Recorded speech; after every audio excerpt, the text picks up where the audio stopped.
Okay, let's get underway then. So, welcome to Lecture 6 in the module. And today we're going to consider the question of ethics within the context of globalization and the global economy.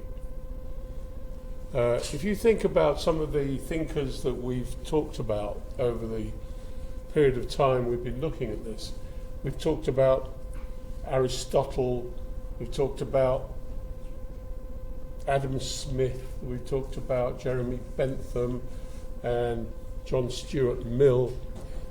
They all lived in a time when globalization wasn't a thing.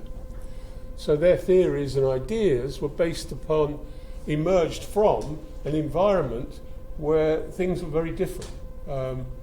So we're now going to look at the extent to which globalization make us think differently about some of the principles that we've come to learn about.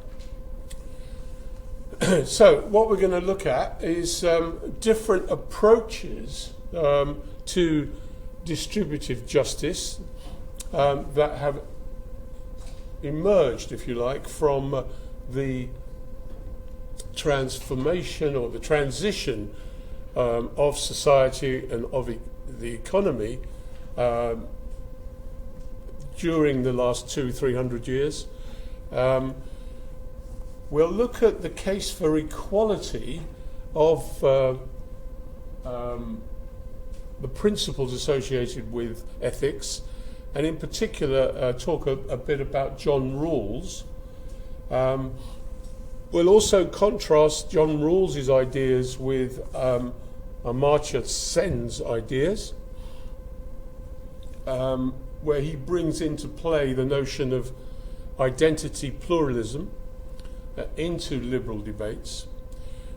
And he argues, Sen this is, that there's a danger that we're being increasingly divided along quite narrow lines of religion and culture, and that we're making ourselves different on the basis of quite narrowly defined elements, religion, culture, whereas there are lots of other ways in which we can also see ourselves, and maybe we should sort of adopt some of those as well. Because, according to Sen, by putting ourselves into too narrow a category, we're losing some of the importance of humanity and human life. And Sen brings out the need for a more clear-headed understanding of the notion of human freedom and a constructive public voice in global civil society. And he stresses the importance of maintaining political stability through individuals' pluralistic identities. In other words, we just don't have one identity associated with where we live or what our religion is. We have a multitude of identities. So those are the things we're going to examine as we go through. This is the flow of the lecture. Globalization, distributive justice, changing organization of businesses. We'll also examine fair trade, the idea of fair trade, which has emerged as a result of the changing economic landscape, and therefore the changing social landscape. We'll look at the questions of labour standards, so products that are produced in one part of the world and then sold in another part of the world, some of the challenges associated with that. And then we'll look at the extent to which it's appropriate to consider that we should outsource our ethics to the system and let the system determine whether or not something is right or wrong. um, in terms of what we do. Okay. This is a poem, or it's based on a poem by T.S. Eliot called Choruses from the Rock, which Natasha put these slides together, so she thought this was an appropriate way of conveying something about the way that the world is changing. When the stranger says, "What is the meaning of this city? Do you huddle close together because you love each other?" What will you answer? We all dwell together to make money from each other? Is that why we dwell together? Or will you answer, this is a community? In other words, we're all together irrespective of whether we want to make money from each other. And to a certain extent that wraps up, or it sums up a little bit about the global economy. What is the global economy all about? Is it a community, or is it a market? Is it an opportunity for some people to make money and other people to not make so much money? Is it an opportunity for some people to be exploited and other people to exploit?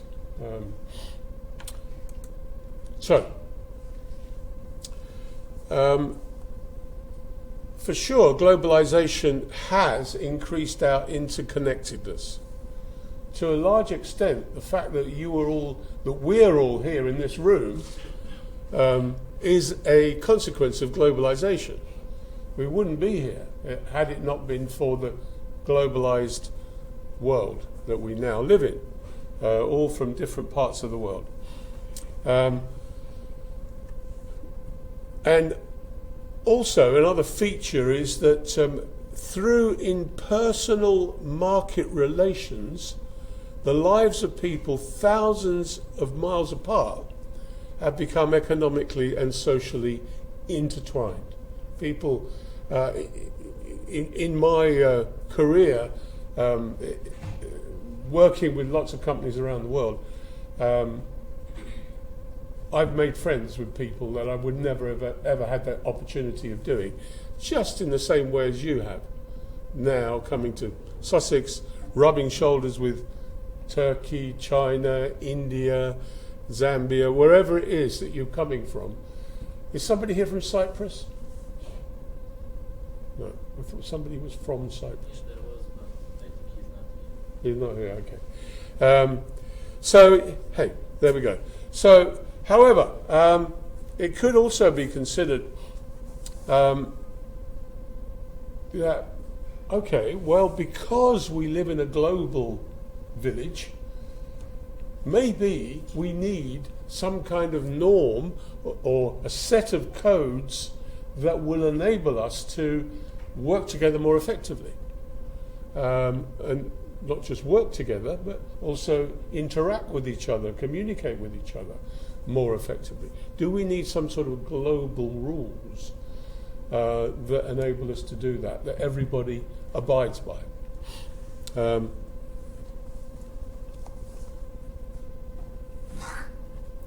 However, some people might argue that because it is essentially driven by the market, has the market destroyed some of our moral ecology? In other words, is the market the right,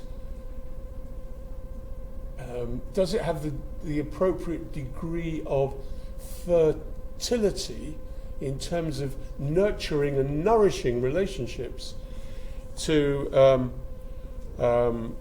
provide us with a kind of ecosystem for behaving in a principled and moral way?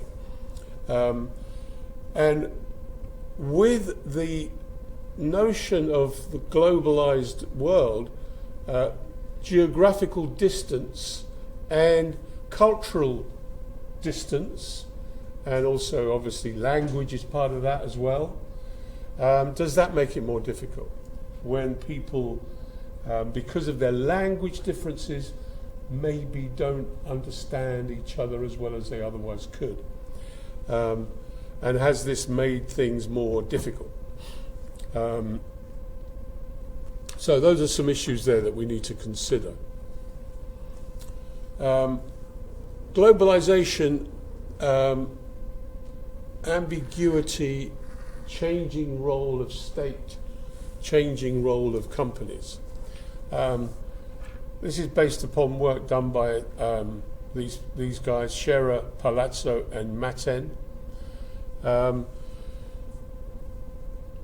What globalization, according to them, has created is an erosion or a kind of a weakening of the received values and traditions which people in their individual localities have always held dear.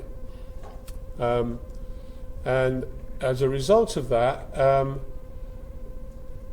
well, not as a result of that, but in addition to that, the importance of national boundaries and geographic distance is seen as less important. Because nation states have now kind of got together and formed alliances which mean that they sort of club together in some kind of arrangement, either for the purposes of trade, for example, European Union. Initially it was the European Free Trade Area, and then it became the European Economic Community, both of which were considered to be driven by need to buy and sell from each other. And now it's called the European Union, which the implication of that being that there's the ever increasing union of the member states into an entity. And the European Union itself has a parliament which passes laws which legislate for what goes on within the European Union itself, even though it comprises of 27 individual and independent separate nation states. So one of the challenges of, some of you may be familiar with Brexit, one of the challenges that has been for countries like the UK has been, well, to what extent do we accept laws made by another entity overriding the laws made in our own country? And that's what some of the challenges of, which actually led to the the UK leaving the European Union. Because they were resisting, some people were resisting the fact that the UK government had less regulatory power and didn't like it. And in fact, what's been going on in Northern Ireland in the last few weeks that's come to the fore last week or earlier this week, the UK and the European Union have reached some kind of agreement over the jurisdiction of Northern Ireland, which is part of the United Kingdom. So associated with that is global businesses operate in an uncertain environment with gaps in regulation. So that there could be different degrees of regulation in different parts of the globalized world, which then create challenges and difficulties, particularly moral dilemmas, which some of which we'll look at a little bit later. But essentially, if a company can go to a jurisdiction where there is low regulation associated with, for example, working hours, working week. You know, in the UK, the working week in the European Union, the working week is defined as a specific period of time that you can't be asked to work any longer than that without your permission, or without your agreement. The same applies to holidays and things of that nature. So there's a regulation that exists in one part of the world that doesn't exist in another part of the world. and therefore the costs associated with that are costs that some companies may try and avoid, and therefore might go to a part of the world where regulation is lower.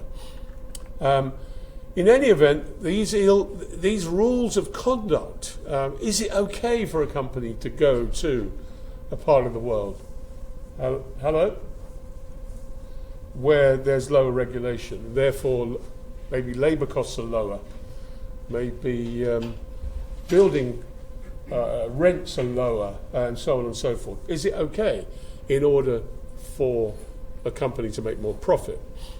So these are some of the challenges associated with globalization. It's created this sort of ambiguity, uncertainty, if you like, about what can the state do, the individual nation state, what can the companies do, etc. Sen, Amartya Sen, has talked a lot about the way in which we can make judgments about globalism or globalization, and as indeed has Joseph Stiglitz. Joseph Stiglitz is a Nobel Prize-winning economist, currently at the Columbia University Business School.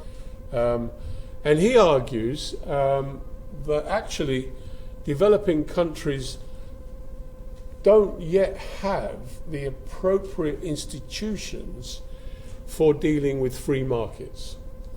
And he argues that, for example, in the 19th century, the USA, the government played an important role in developing such institutions. And basically, this is the federal government. If you think about the single biggest trigger of economic growth, particularly in the US, during the 19th century, was the rolling out of the railroad, which connected vast amounts of territory that previously were not connected in any way, and as a result there was an explosion in economic growth throughout the USA. But in the early stages of the development of the railroad, individual companies in individual locations had different, for example, had different standards for the way they laid the track. And the track could be a metre wide, it could be three-quarters of a metre wide. So that would mean that if you went for a journey outside of the local area, say using a track that was 1 metre wide, you would have to get off the train to get on another train that had a different set of standards associated with the track. There was no overall protocol associated with that. So governments played an important role in that, and introducing a standard. It happened in the UK as well, a standard for the size of the gauge, they call it, of the track. So Stiglitz says globalization per se shouldn't be considered either good or bad, but it does depend upon the rules that determine the international economic order.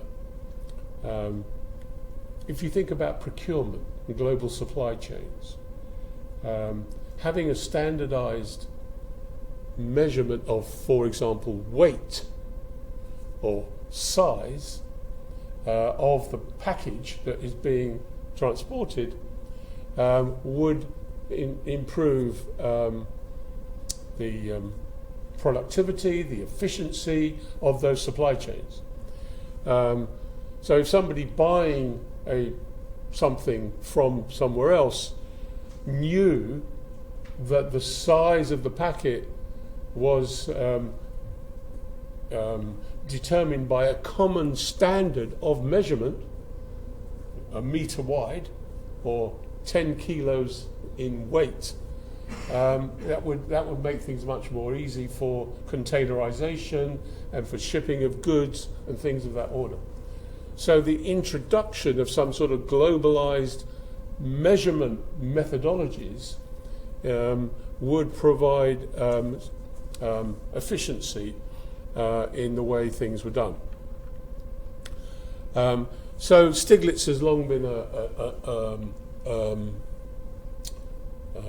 an arguer, if you like, for the introduction of rules and regulations,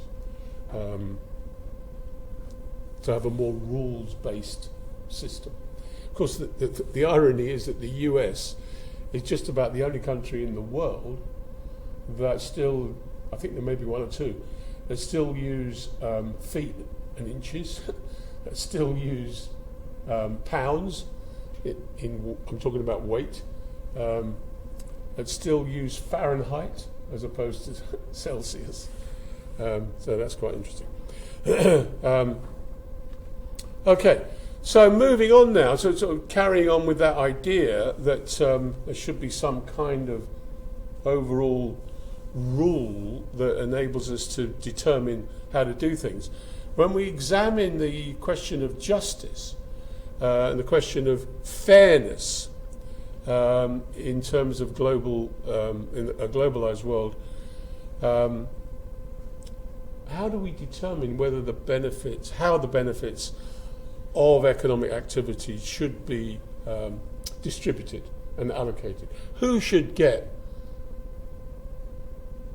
a slice of the pie, and how big should that slice be?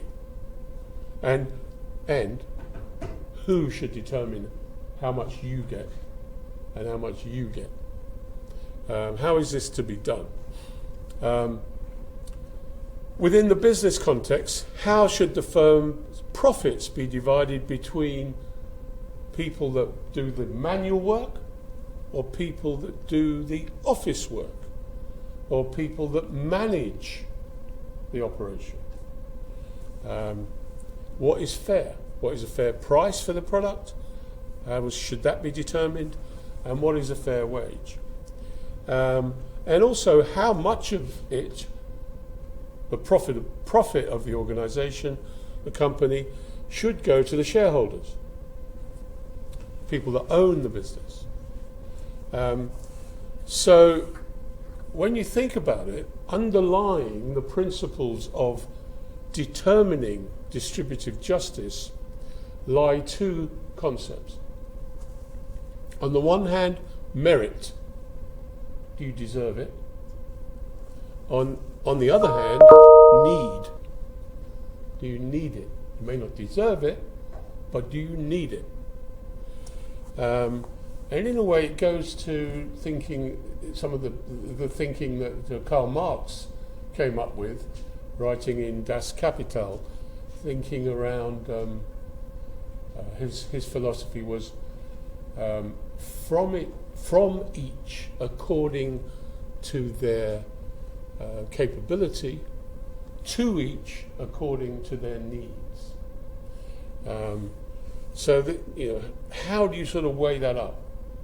Do needs trump merit, or does merit trump needs? So these are some of the challenges that we need to think about. Which then brings us to this this idea that was introduced by John Rawls. John Rawls, an American philosopher,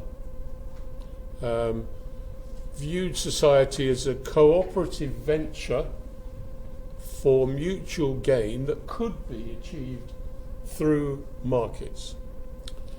But he adopted a kind of a left of centre approach,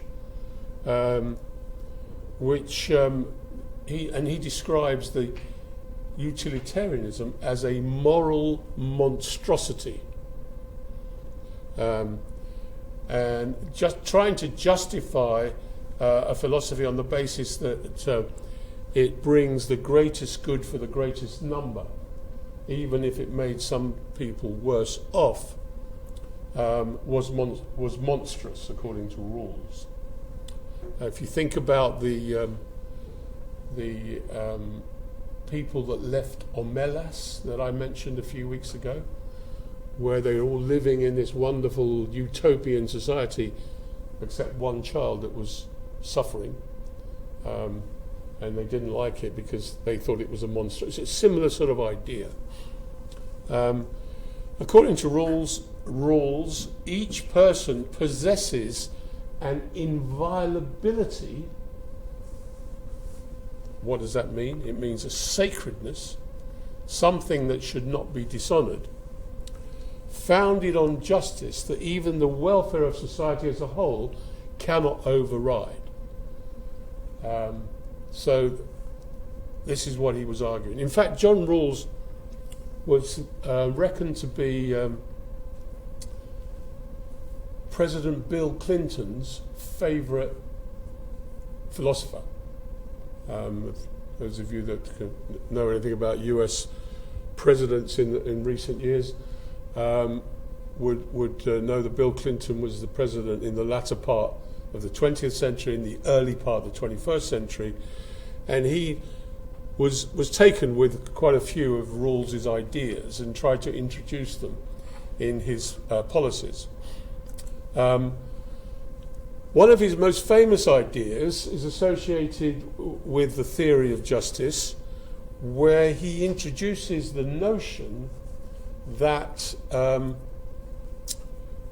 we should all make decisions based under what he calls a veil of ignorance. And you can see here the blindfold. Now, the idea of the blindfold is that we don't know, as policymakers, we don't know our position in society. We have no knowledge of any wealth that we may have, or what our ethnic origins are, or what our level of education is. We are blind to any of those things. So we have a complete lack of subjectivity in, a complete lack of knowledge about any of our attributes or benefits or perspectives.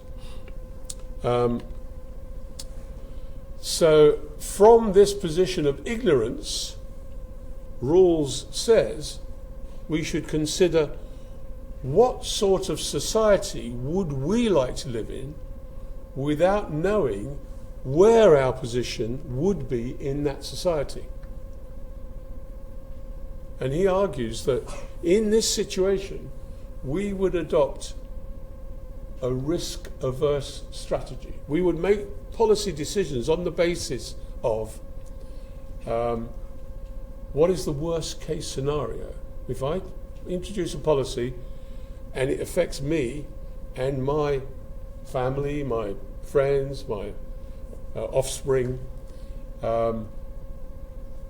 what is the worst case scenario that would be possible, and what would be the least worst outcome? And if I had no knowledge of my capabilities or my wealth, I would choose an outcome that would benefit the people that had the least rather than the people that had the most, because I may end up in that situation. And therefore, as a result of that, we would be creating a society that had lower levels of inequality, because policymakers would seek to introduce policies that would favour the least favoured in society, just in case, because of the veil of ignorance, they ended up in that situation. Therefore, they would choose policies that would favour the least rather than the most unequal in society. Now, of course, this is a hypothetical scenario. We don't have a veil of ignorance. But Rawls's ideas around this theory of justice are based upon the notion that if we did, because we are in charge of society, policymakers, presidents, governments, if we thought about it through that prism, maybe we would do different things than the ones that we do. So Rawls does not predict a totally equal society with this veil of ignorance idea. In fact, he did have an understanding of economics and understood some of the advantages of a fluid market society driven to a degree by self-interest. He was by no means a Marxist. He was, if you like, a kind of a left of centre Keynesian type guy. And he also recognised that different talents and physical attributes would be influential. However, he views inequalities. What he argued was, if you are going to introduce inequality, then this is permissible only if you are unequal in favour of the least advantaged. So there'd be a form of positive discrimination that would benefit the least advantaged rather than the most advantaged. And for example, a market society enables economic growth that may benefit all people, which is fine. There's a saying that says the rising tide lifts all ships. So the rising tide would lift the big ships and the small ships. However, he argued that a redistributive mechanism using taxes and subsidies could be used to ensure that the difference principle was met. In other words, you could use redistributive taxation policies to benefit the least advantaged by taxing the richest more. And I did mention a couple of weeks ago, I think, this idea of what is called the diminishing marginal utility of money, where I mentioned that if you can imagine a situation where you earn, say, £10,000 in a year, and somebody over here earns £100,000 in a year, and both of them get £1 increase in their salary. To whom is that £1 worth more? For 10,000. Because the person that's already got 100,000, £1 isn't going to make that much difference to them. Whereas over here, this person has only got 10,000, £1 more worth more. So so this person over here with 100,000 gets £1 more, he should pay more tax on it than this person. And that's what's called diminishing marginal utility. And in fact, in the UK, the current taxation policy is, if you earn 100,000 and you gain £1 more, you'll pay about 45% of that. So you end up with 55 pence out of that £1. Whereas over here, if you earn an extra £1, you're earning 10,000, you get all of it. So that's what. Now, a lot of people don't like that. We looked at last week at liberalism and people saying that actually it's not fair to take people's money away. And of course, when Bill Clinton left in 2002, I think it was. No, 2000. George Bush came in and turned it all upside down. And then, so there's always been, every time there's a change of government, in the US, it's gone from Democrat to Republican. There's always been this argument about how much tax the rich people should pay. And even the rich people, one of the richest men in the world, a guy called Warren Buffett, I don't know if you've heard of him, he's probably one of the top 5 rich people in the world. Although, of course, you've now got these kind of digital billionaires coming along. Elon Musk, obviously, is one of them, and others. But anyway, Warren Buffett argued that it was crazy that he should pay less tax than his secretary. There you go. So, a lot of people criticise rules with some degree of passion because they're opposed to government intervention. As we talked about last week. So they're driven by this sort of principled idea that there shouldn't be any intervention by governments. And actually, what they argue is that rules focus too much on the distribution of wealth rather than the creation of wealth. So some people would argue that the focus should be on the wealth creators, the entrepreneurs, the business people, the people that risk things to provide employment for other people, rather than on the those that don't engage in those kind of activities. Adam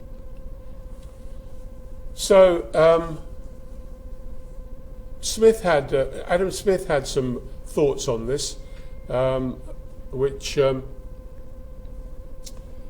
also quite interesting. This is from his inquiry into the nature and causes of the wealth of nations, his famous work, The Wealth of Nations. And he argues that it's not from the benevolence, i.e. the kind-heartedness of the butcher, the brewer, or the baker that we expect our dinner.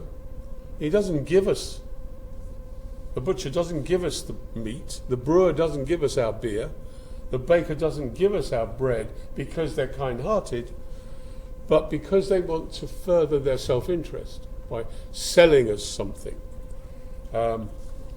That's really what he's arguing about there, that these things are mutual self-interest.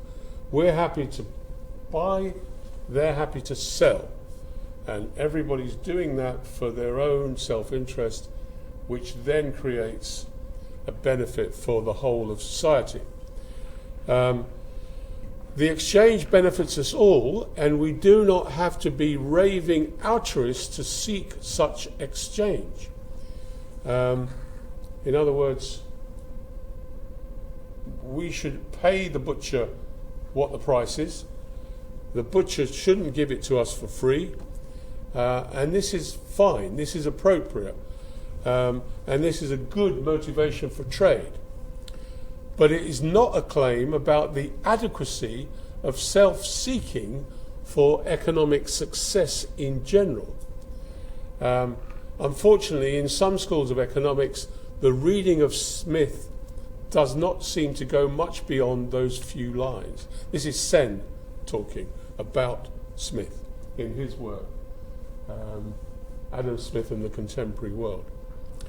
So private morality and custom, moral norms, if you like, operate within the marketplace and limit immoral market action.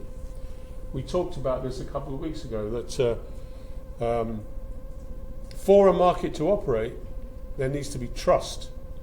And without that trust that comes from people behaving in a way that they could be relied upon to behave, if the butcher sold you bad meat, it would be, in order to just get some money off you, it'd be stupid, because you wouldn't buy any more from him.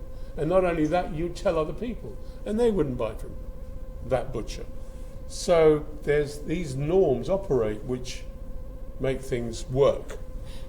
However, what we need to understand is, and obviously this is one of the other challenges associated with globalization. By the way, let me just see if I can.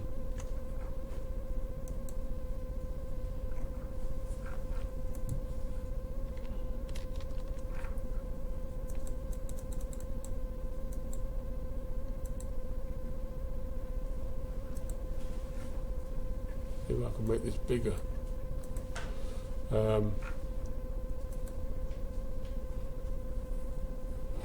That's no good either. I tried to jazz up the slides a bit, but I think there we go. That should work. What we've got to remember is that Smith lived at a time when industrialization was only just beginning. In the 1700s, in the 18th century, there was the beginnings of the Industrial Revolution in the UK in particular. So he was looking at a landscape which is very different to what it is today. We were in a situation then, or he was in a situation where most businesses were typically owned by one person, the sole proprietor. And that sole proprietor may well have been quite a wealthy person, made wealth in some other way, either through inheritance or through some other activity which enabled him to recycle that wealth into the upcoming industrial revolution. Many of them were, not many of them, a significant proportion were people that you were wealthy in their own right. And any production was largely for the local market. And the owner of the business lived amongst his or her community, their community. So they were known to each other. And people could go and eyeball each other and maybe go and say, well, hey, this bread I bought yesterday, it was stale when I got it. Oh, okay, well, have another one. Oh, sorry about that. Or, well, too bad, go away. Whatever. They were able to have that interaction.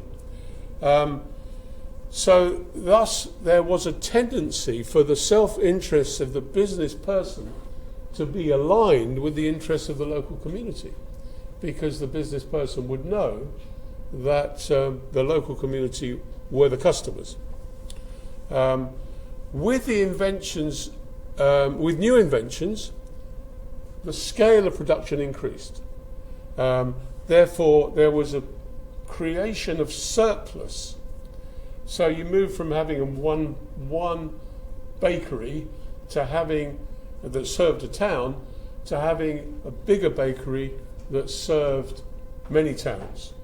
And because you had the railroad, or this was before, obviously, motor vehicles, you had the railroad, the bread could be shipped to various towns. So you could generate this surplus. More heavy goods were transported by canals, where they created canals that enabled goods to be shipped on the canals. So with these inventions and innovations, you created a situation where the scale of production was increased, the way they could be distributed, so you had more markets, and one-person band owners of businesses needed to get investment to take advantage of these bigger opportunities. So the joint stock company was, the idea of the joint stock company was created. So I, as a one-person business, could invite you guys to invest in my company, and I could give you a share in my company. 10%, 20%, whatever it may be. And then you could, because of the developments associated with stock exchanges, you could then sell the shares if you wanted to some other third party.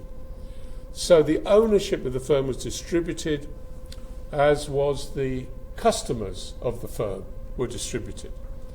In this first phase of shareholder capitalism, shareholders still had some contact with the firm's operations and the community it was based in, but gradually over time that became weaker and weaker.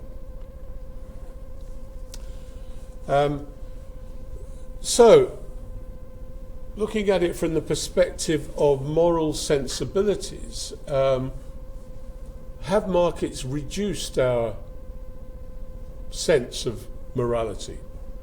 Well, obviously not completely. And a good example of this is ethical trading, where people have demonstrated, usually these people are consumers, people that buy products, ordinary people have demonstrated that there should be more ethics associated with all forms of human activity. Should we be investing in companies that manufacture arms or manufacture tobacco products? Some people exercise this idea of ethical investments, sustainability, plastic, carbon emissions. All of these things are now driving behaviour from an ethical perspective. Adam Smith understood that distance can be problematic. We talked about this before.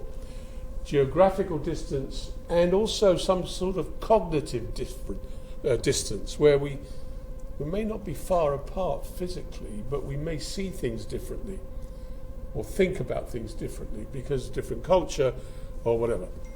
And he followed Hume, David Hume, writing before Smith, who recognised that we tend to naturally care more for those in our immediate proximity. However, whilst that may be so, is this moral? And is this a reason for not caring for those living a distance away? So if you want to question whether or not you're behaving morally, you need to think about whether your natural instinct, not you, but one's natural instinct for thinking more about those closest to us, both in terms of geography and cognitiveness, is that really moral? So there's a good, you can link to this blog on Adam Smith on earthquakes in particular. Obviously we know about the tragic earthquake, excuse me, should be in Antigua, blowing the saxophone. Anyway, and actually conscience does stimulate action. When we are engaged with something, we feel about it, we are more inclined to do something about it and get involved.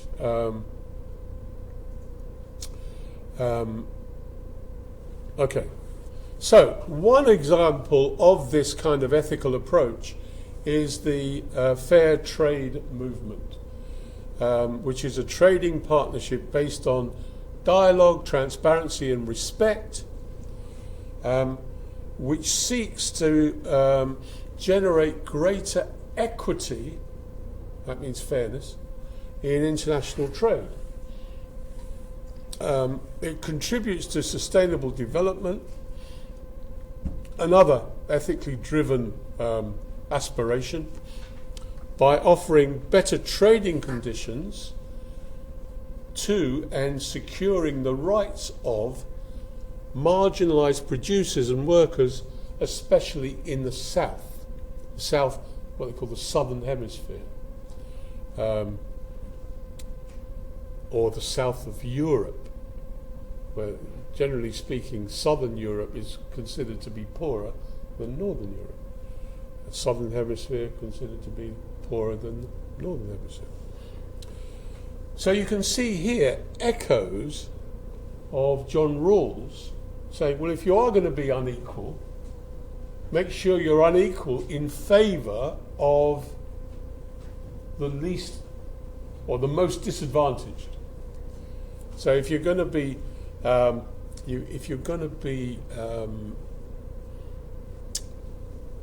favouring somebody, don't favour those already favoured. Favour those that are currently not favoured. And this is what fair trade seeks to do. Engaged actively in supporting producers in countries around the world which are quite poor, raising awareness of their situation, and campaigning for changes in the rules and practice of conventional international trade. That's what fair trade is. And there are a number of different entities, and there's the website there which you can visit and have a look. So that's fair trade. However, as always, there's going to be some sort of tensions. On the one hand, fair trade initiatives indeed have begun to create new ways, new networks of exchange that go beyond simple price competition.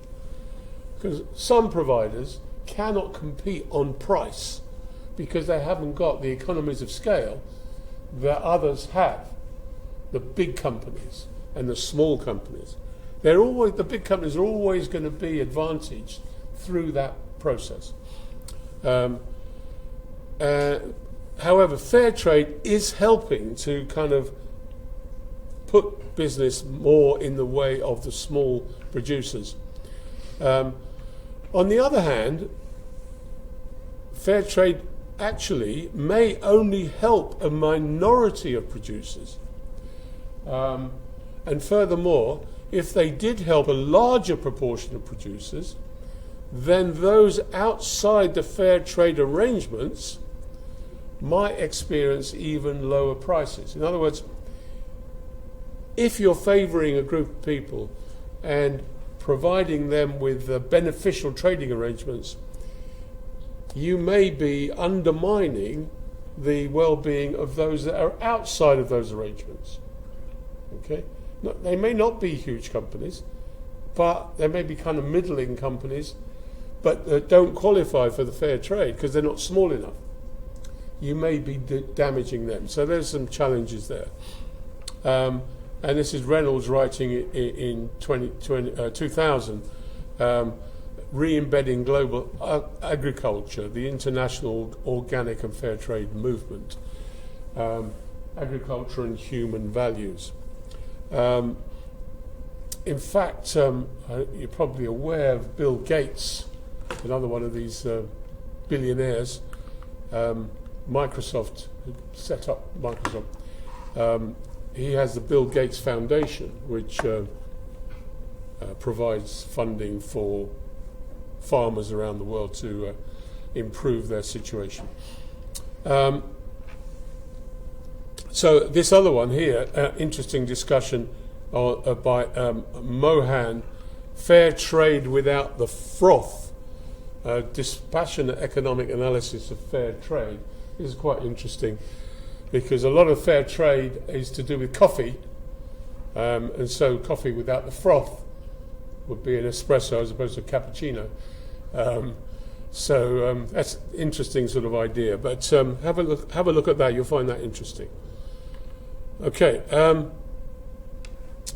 so fair trade movement is trying to achieve both things: an immediate improvement in producer income on the one hand, and to challenge conventional business practices on the other, so as to create a more level a better playing field for those disadvantaged. So you advantage the disadvantaged by bringing them up. That's the idea. Therefore, there is a tension between, on the one hand, ignoring the market and saying we're going to favour these people by giving them some kind of favourable treatment, maybe in the form of a subsidy or some other advantage. So we're encouraging them to be able to operate in the market and survive in the market and prosper, whilst at the same time the means for doing so is the bending of the market or twisting of the market in some way. There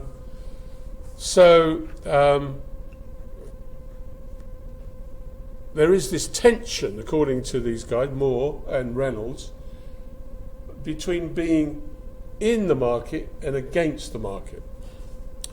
The other question is, should fair trade products be sold in supermarkets? On the one hand, supermarkets have contributed to the expansion in the sale of fair trade products. We can find them quite easily in supermarkets. Probably not in Aldi, but maybe you can, I don't know. But certainly in the other, Sainsbury's and Tesco's, etc. On the other hand, the problem is transnational corporations are constantly seeking to capture these initiatives and redefine them in ways that advance not progressive agendas, but their own agendas.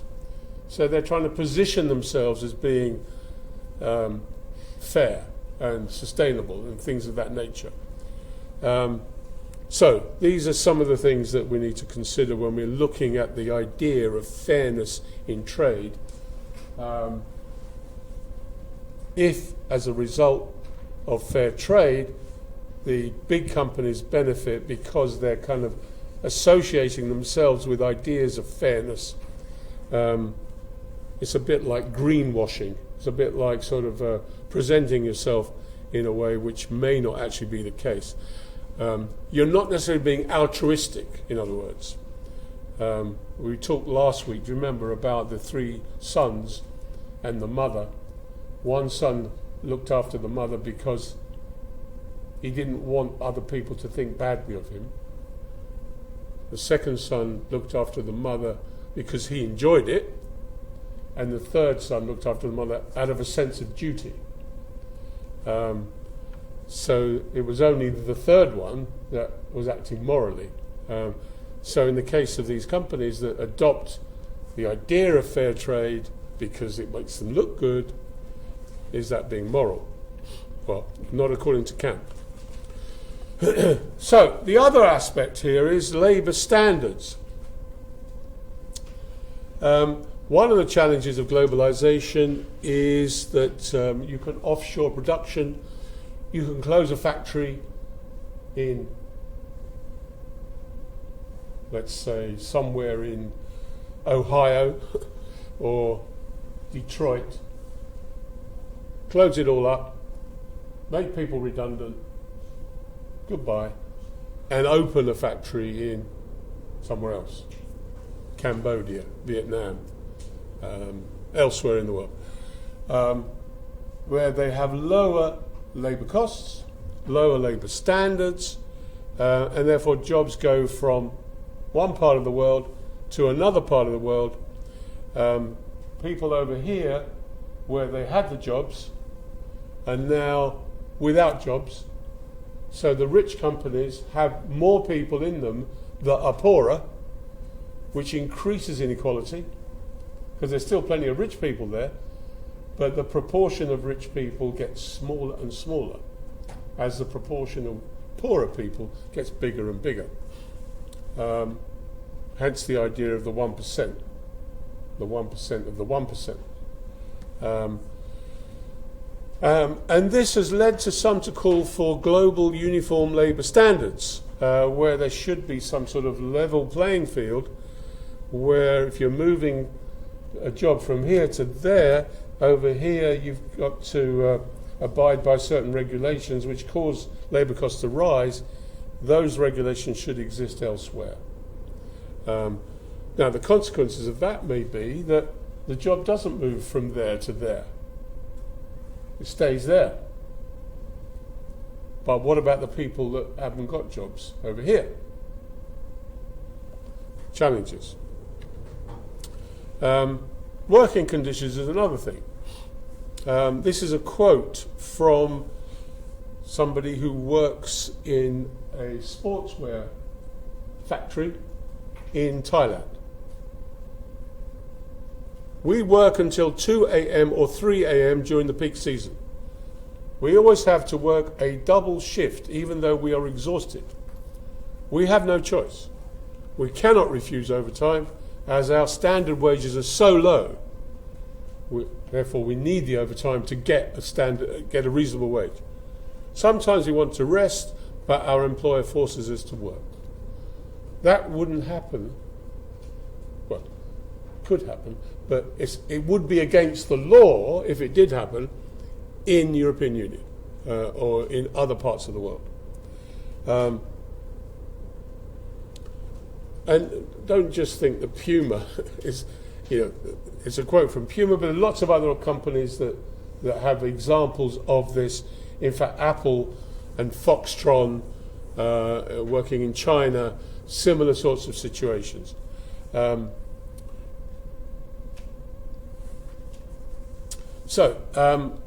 Labour standards, could they be considered to be unfair?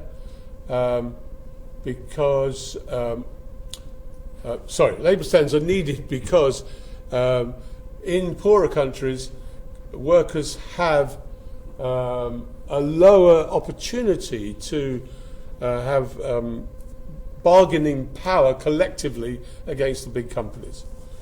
And you have a situation where Nike could be selling shoes in the USA for $65, whereas only a tiny proportion of that goes to the workers that have produced the shoes. And you could argue that a market system may be considered fair only when people have a choice. And if they have no choice, then it's not a fair system.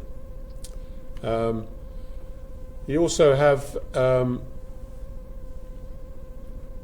before I go on to the next slide, a situation where in certain parts of the world, children are used to go down mines to mine for minerals that go in computers and go in our mobile phones and things of that nature. And yet we happily, without thinking, buy these products. What choice have they got? Back to fair trade. Opponents of uniform standards argue common standards might lead to unemployment, like I was saying. If the standards that exist in one part of the world were applied in another part of the world, then maybe those jobs wouldn't go to that part of the world. So even though they may be only earning, what was it they were earning? $243 for making Nike shoes in, I don't know, Vietnam or somewhere. That $243 may be more than they would have otherwise got if Nike were not there in the first place. What about that? Should we think about that? Also, uniform standards limit the sovereign right of nation states. Who is to tell a country, you should do this? Who has that right to tell Turkey or India or Zambia or wherever else we are in the world? Who has the right to say, you must do this? So restricting choice of individuals is unfair. I think we kind of agree with that generally. However, is restricting the choice of nations also unfair? In other words, is it the duty? Is it our duty to allow people to exercise a choice based upon their perception of what they should be doing? That's a deontological argument, coming from Kant. which then would argue countries should be able to choose their own domestic policy in line with citizens' beliefs and customs. One of the big, I don't know if you remember a few months ago, those of you that are interested in sport, the World Cup in Qatar, there was a big argument going on about the things that apply in Qatar, and particularly with regard to social norms and other things, and whether or not the World Cup should have actually been run there. Similar sort of idea. Forcing or trying to impose a set of policies on a country in line with not their citizens' beliefs, but somebody else's citizens' beliefs. Is that fair? And different preferences can mean welfare is maximised at different levels of standard. So different levels of standard could lead to an outcome where it maximises the greatest happiness for the greatest number, which is a teleological argument in line with utilitarianism. So, these are some of the challenges and the dilemmas that we need to face. Coming on now to Sen, who you remember I said was quite critical of, he was one of the critiques of Rawls. Lived around the same sort of time as Rawls. In fact, I think he's still with us. And he draws on Smith's ideas, the theory of moral sentiments, to consider how justice can be advanced in a contemporary pluralistic society. So he's looking at what Smith said, what Mill said, what Bentham said, and others, and looking at it through the prism of the 21st century globalized world.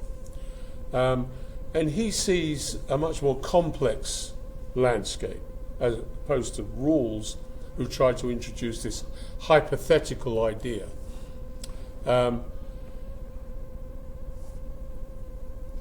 He thinks that Rawls' idea is completely unfeasible and that we need to be much more pragmatic, i.e. adapting our principles to suit the context rather than just having one size fits all. Again,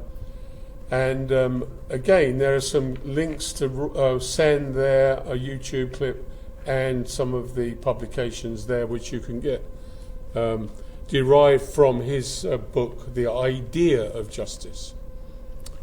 And he introduces this idea of who should have the flute. I don't know why he chose a flute.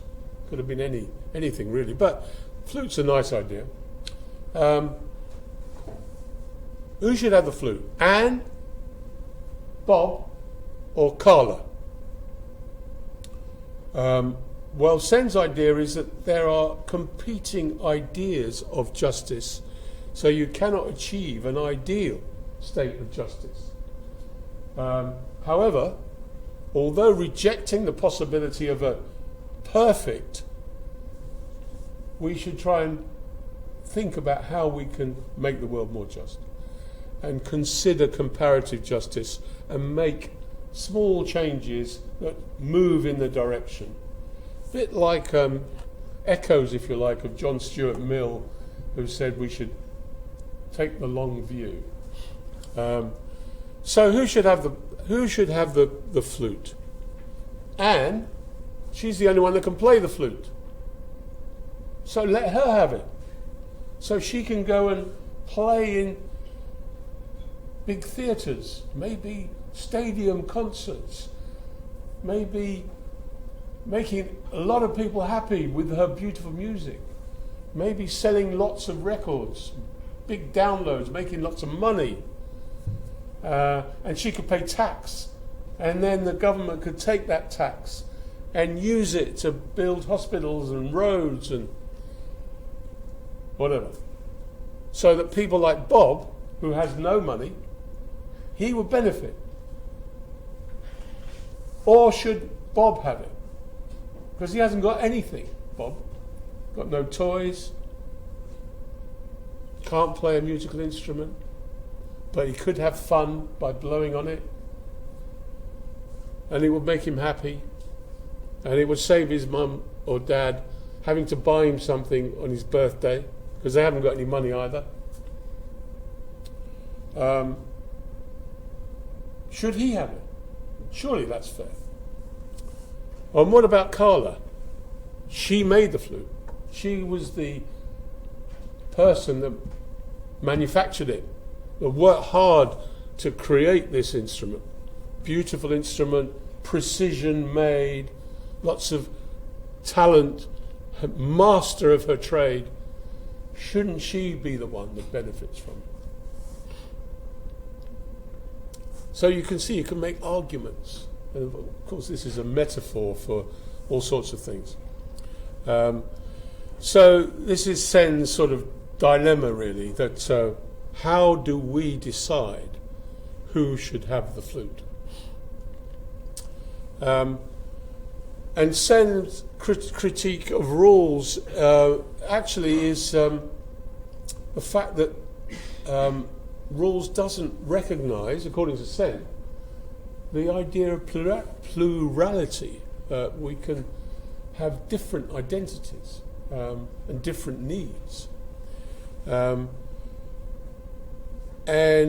he also says that rules assumes a clearly defined society where institutional arrangements can be imposed to ensure justice.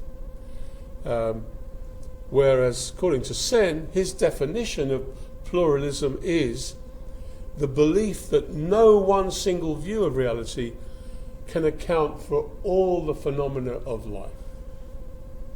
There needs to be a pluralistic approach to decisions. This is echoed by Foreman Basile. She goes on to argue that sympathy, she goes on to sort of tie in with the idea that David Hume's had. Sympathy with persons remote from us is much fainter than with persons living near to us and contiguous to us, as we mentioned earlier on. Smith had a different interpretation of sympathy to Hume, but nonetheless agreed that physical proximity can make us appreciate another situation more accurately. So if we're in the same situation as them, physically, we can maybe get closer to understanding them before we then make an appropriate judgment. However, that shouldn't be the only thing that mattered. Other factors can also determine whether we have a shared understanding with other people, particularly where we share common interests. If we're interested in cricket from different parts of the world, we can have a passion for it, or football, or whatever. We can understand it, and we can share that rapport and see things from that perspective. Even though we may be different in different ways, we can have that similar passion. And that's another way of looking at it. So, ethics and the system. This is the notion that we kind of outsource our choices to the system and just let some other entity decide, if you like, the rules. And by dreaming of systems so perfect that no one will need to be good. T.S. Eliot, from that same poem that we quoted at the beginning, Choruses from the Rock.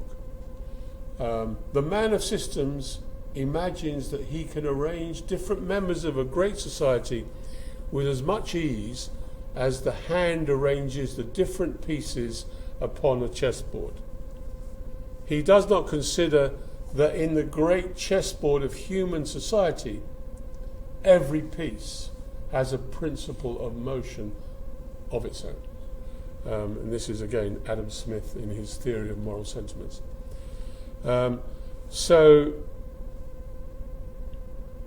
echoes of John Stuart Mill as well there. The idea that each individual human has a set of principles that should determine action on their part, rather than just going with what the system says.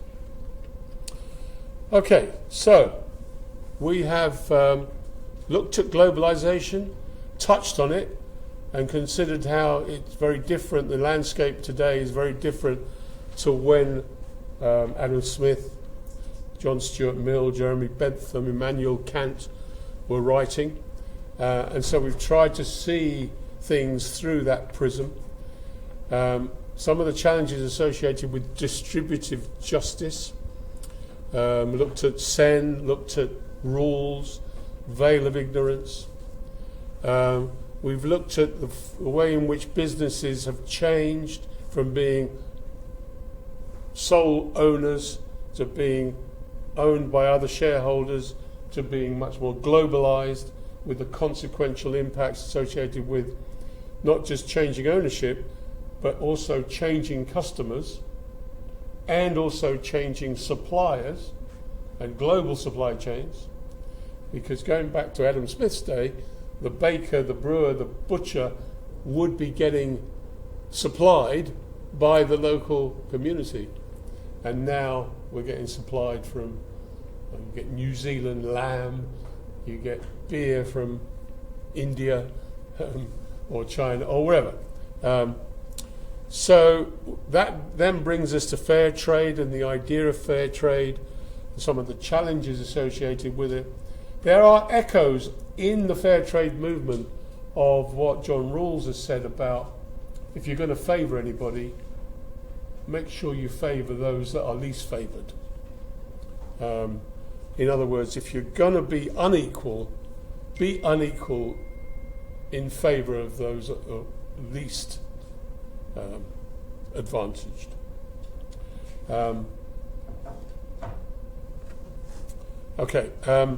Then we looked at labour standards and some of the challenges there of taking an approach which says you've got to have common standards, but what happens if those common standards skew the situation where you have a lack of incentive to go to a jurisdiction to provide employment? What would happen then? Would those people be without work? And then finally we've touched on the idea that if there are all these rules that determine how we should behave, isn't that like outsourcing our ethics to somebody else? And who should tell me how to behave? Who should tell a country how to behave? What laws to introduce? Is that fair? I don't have any answers to these questions. That's a great thing about philosophy. It's how you ask the questions rather than give the answers. And people like Sen, people like Rawls, and others have indicated what their answers are, and it's your role as students of the subject to come up with your own conclusions, having considered critically the arguments that you've learned. Bye. Okay.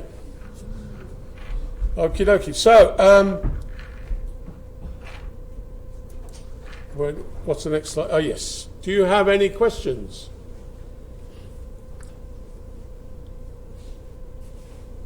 I'll take that as a no. Okay, well done, everybody.